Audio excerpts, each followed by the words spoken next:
and psychological transformation. What? I go goofy. Picture a world where a furry, snub-nosed alien crash lands into a suburban garage, turning a quiet family's life into a whirlwind of chaos and comedy. That's the magic of ALF, the 1980s sitcom that took a wild gamble on a puppet and won the hearts of millions. From its innovative puppetry to its cultural impact, ALF, or Gordon Shumway from the planet Melmac, was more than just a show. It was a phenomenon that blended sci-fi humor and heart. Behind its zany exterior lies a treasure trove of bizarre stories, technical feats, and unexpected controversies. So buckle up as we dive into 20 weird facts you didn't know about ALF, peeling back the curtain on a series that's as wild off-screen as it was on. Number 1. A prank puppet that became a star. Long before ALF lit up NBC's primetime lineup, Paul Fusco, a puppeteer with a knack for mischief, was using a furry, long-snouted creature to pull pranks on his family and friends.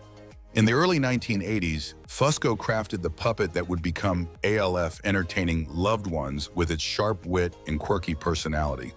What started as a playful gag in his living room sparked an idea: why not bring this alien to the masses? Fusco pitched the concept to NBC, envisioning a sitcom where this extraterrestrial named Gordon Shumway crash lands into the lives of the Tanner family.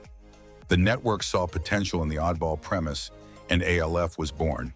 But bringing this character to life was no small feat. Fusco voiced and operated ALF for close-up scenes, while Michu Meszaros, a 2'9" circus performer, donned a full-body suit for walking shots. This dual performance approach, blending Fusco's vocal charisma with Meszaros' physicality, gave ALF a dynamic presence that felt shockingly real. The fact that a homemade prank puppet became a cultural icon is a testament to Fusco's vision and the sheer audacity of betting on an alien to carry a sitcom. Number 2. A set designed like a minefield. Imagine stepping onto a sitcom set where the floor is a labyrinth of hidden trapdoors, each one concealing a puppeteer bringing an alien to life. The ALF soundstage was a technical marvel, elevated 4 feet off the ground and riddled with openings for Paul Fusco and his team to manipulate the puppet.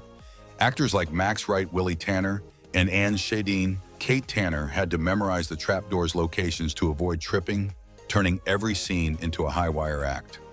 Filming a single 30-minute episode could take up to 25 hours, as puppeteers ducked in and out, resetting trapdoors mid-take.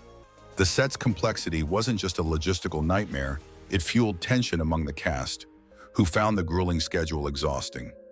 According to a 2006 Mental Floss article, Schedeen described the process as tedious, with actors often waiting hours for technical adjustments.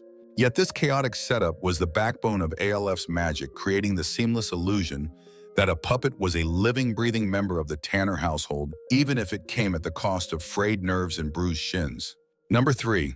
The cliffhanger that left fans gutted. On March 24, 1990, ALF's 4th season ended with a bombshell. Gordon Shumway, desperate to contact Melmac, is cornered by the alien task force, their headlights blazing as they close in. The screen fades to black with the words, "To be continued," leaving viewers hanging. This wasn't a creative flourish, it was a calculated move by the writers to force NBC's hand for a 5th season. They lost the bet. NBC canceled ALF, leaving fans with no resolution and a gut punch that still stings. The cliffhanger sparked outrage, with letters flooding NBC from devastated viewers. It wasn't until 1996's Project ALF, a TV movie, that the story continued, showing ALF escaping a military base. But without the Tanner family, the film felt hollow, and many fans, as noted in fan forums, dismissed it as non-canon. The cliffhanger's raw nerve and the 6-year wait for a lackluster resolution remain one of TV's most infamous betrayals, a bold gamble that defined ALF's chaotic legacy. Number 4. The cat-eating controversy that shocked parents. ALF's love for cats wasn't just a quirky gag, it was a cultural landmine. On Melmac, cats were a delicacy, and ALF's hunger for the Tanner's pet Lucky was a recurring joke in early episodes. But this dark humor backfired spectacularly. Reports surfaced of children mimicking ALF, attempting to taste their pets, prompting parental panic. Paul Fusco, in a 2010 Mental Floss interview, admitted the show had to pivot fast. Writers scrapped cat-eating gags, rebranding ALF as Lucky's Protector to quell the controversy. By season 2, ALF was cuddling cats instead of chasing them, a shift that softened his alien edge. This misstep revealed how deeply ALF resonated with kids who saw him as a cuddly hero despite his predatory instincts. The fallout forced ALF to rewrite its identity, proving that even a puppet's jokes could spark real-world consequences, forever altering the show's tone to keep its family-friendly appeal. Number 5. From beer-guzzling alien to kid-friendly icon. In ALF's pilot, Gordon Shumway pops open a beer, his irreverent charm aimed at adult viewers who chuckle at an alien's party animal antics. But the show's cuddly puppet and sharp humor unexpectedly drew a massive kid audience. This shift caught NBC off guard as children flocked to ALF's Muppet-like appeal. By season 2, the beer was gone, and ALF's antics were toned down to align with family values. Paul Fusco told The Hollywood Reporter in 2016 that NBC feared advertisers would balk at a boozy alien influencing kids. The pivot reshaped the show, softening ALF's edge to fit its young fans. Episodes leaned harder into slapstick and heartwarming moments like ALF bonding with Brian Tanner. This tension between adult-oriented humor and kid-friendly appeal defined ALF's evolution, highlighting how a show's audience can rewrite its DNA, turning a sardonic alien into a wholesome icon. Number 6.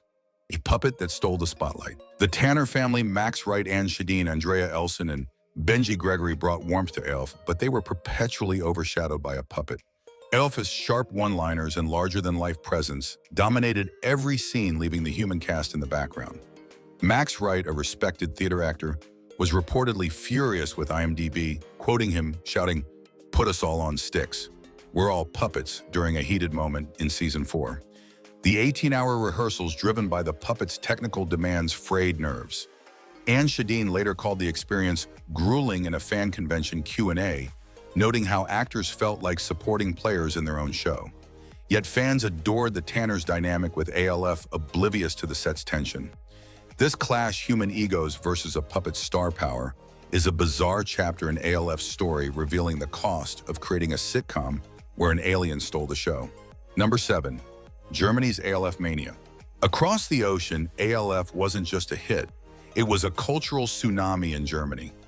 The show's mix of sarcasm and slapstick struck a chord, making Gordon Shumway a national icon. The town of ALF faced repeated sign thefts by fans, forcing officials to keep spares, as reported by Der Spiegel. German voice actor Tommy Piper didn't just dub ALF, he released novelty albums as the character, with tracks like Hello ALF charting in the 1980s. Conventions in Germany drew thousands, and ALF merchandise flooded stores. This obsession wasn't just about a sitcom, it was about an alien outsider whose wit resonated with a nation navigating its own cultural shifts. The German fervor underscores ALF's universal appeal, proving a puppet could transcend borders and become a beloved symbol far from Melmac. Number 8. The Two Elves and a Spare. ALF's on-screen magic was a clever illusion, requiring 2 distinct puppets and a backup. For close-ups, Paul Fusco operated a traditional puppet, manipulating ALF's expressive face through trap doors. For full body shots, Michu Meszaros wore a custom ALF suit, his 2'9" frame bringing the alien to life in scenes requiring movement. A third puppet, nicknamed Ralph Rehearsal Alien Lifeform, was used to spare the main puppets from wear. This trio created a seamless illusion, but it doubled the production's complexity. Meszaros' suit was hot and restrictive, limiting his time on set, while Fusco's puppetry demanded precision. According to a 1987 Variety report, this setup added hours to filming, with scenes often requiring multiple takes to sync the puppets. The result was a character who felt alive, but the dual puppet system was a logistical beast, showcasing the lengths the crew went to make ALF a believable star. Number 9. Melmacs' nuclear tragedy. Melmac ALF's home planet wasn't just a quirky setting, it carried a haunting backstory. Destroyed in a nuclear catastrophe, Melmac forced Gordon Shumway to flee to Earth, a detail revealed in early episodes. In a 1987 PSA, ALF warned that Earth could face the same fate, tying his story to Cold War fears. Writers including Jerry Stahl wove this into the show, giving ALF's humor a tragic edge. Melmac's vivid details, Green skies, bluegrass, purple sun painted an alien world, but its destruction added depth grounding, ALFs, sarcasm, and loss. This subtle allegory blending sci-fi with social commentary gave ALF a complexity that fans still dissect, proving a puppet-led sitcom could carry weighty themes beneath its goofy exterior. Number 10. The costliest sitcom of the 1980s. Producing ALF was a financial juggernaut. The intricate puppetry, trapdoor-laden set and team of puppeteers made it one of the most expensive sitcoms of its era, with episodes costing exponentially more than peers like Cheers. NBC offset this through a merchandising empire. ALF plush toys, lunchboxes, trading cards, and Burger King puppets flooded the market. The closed studio, without a live audience, added costs, relying on a laugh track for sitcom vibes. According to a 1988 Variety report, the budget was justified by sky-high ratings and merchandise sales. This financial gamble paid off, but it underscored the audacity of betting on a puppet-led show, cementing ALF's place as a costly, ambitious experiment that reshaped sitcom economics. Number 11. The talk show that crashed. In 2004, ALF's hit talk show premiered on TV Land, with ALF hosting alongside Ed McMahon. The concept, ALF interviewing celebrities with his signature snark, was bold but flawed. Filmed before a live audience, the show leaned on skits and banter, but it lacked the original's warmth. After 7 episodes, it was canceled, unable to recapture ALF's magic. Paul Fusco, who produced and voiced ALF, aimed to revive the character, but fans found the format jarring, as noted in TV Land viewer feedback. The talk show's failure showed that ALF's charm was tied to the Tanner family and the 1980s, not a standalone stage, making it a curious short-lived footnote in the alien's legacy. Number 12. Merchandise that took over the world. ALF's face was inescapable in the late 1980s. Plush toys, lunchboxes, t-shirts, comic books, and even a Milton Bradley board game flooded stores. Burger King's 1988 promotion featuring ALF hand puppets and cardboard records with songs like Melmac Rock became collector's gold. Topps trading cards parodying sports with Buelo baseball were a kid favorite. NBC leaned into this frenzy to offset the show's massive costs, turning ALF into a commercial juggernaut. According to a 1989 Ad Age report, ALF merchandise rivaled Teenage Mutant Ninja Turtles in sales. This empire wasn't just about profit, it made ALF a cultural touchstone, his image a nostalgic shorthand for an era of bold, quirky branding. Number 13. Song titles as episode names. Every ALF episode, except the pilot and Christmas special, drew its title from a song tying the name to the episode's theme. Wild Thing captured ALF's chaos, while Strangers in the Night nodded to his secretive presence. Writers pored over song catalogs to find fits embedding pop culture into the show's DNA. This musical motif, as noted in a 1990 TV Guide feature, added wit and anchored ALF in the 1980s soundtrack. Fans still hunt for these connections with titles like Suspicious Minds, sparking debates about hidden meanings. This clever touch gave ALF a unique identity, blending music and humor in a way that made each episode a love letter to the era. Number 14. A writer's demons in the script. Jerry Stahl, an ALF writer, brought a dark edge to the show. Battling substance dependency, Stahl channeled his struggles into episodes like La Cucaracha, where a giant cockroach emerges from ALF's spaceship, stash a clear nod to his addiction, as he later detailed in Permanent Midnight. The memoir, adapted into a 1998 film with Ben Stiller, featured a hallucinatory ALF-like puppet tying Stahl's work to his personal chaos. His influence added unsettling undertones to ALF's humor, blending family-friendly gags with raw personal commentary.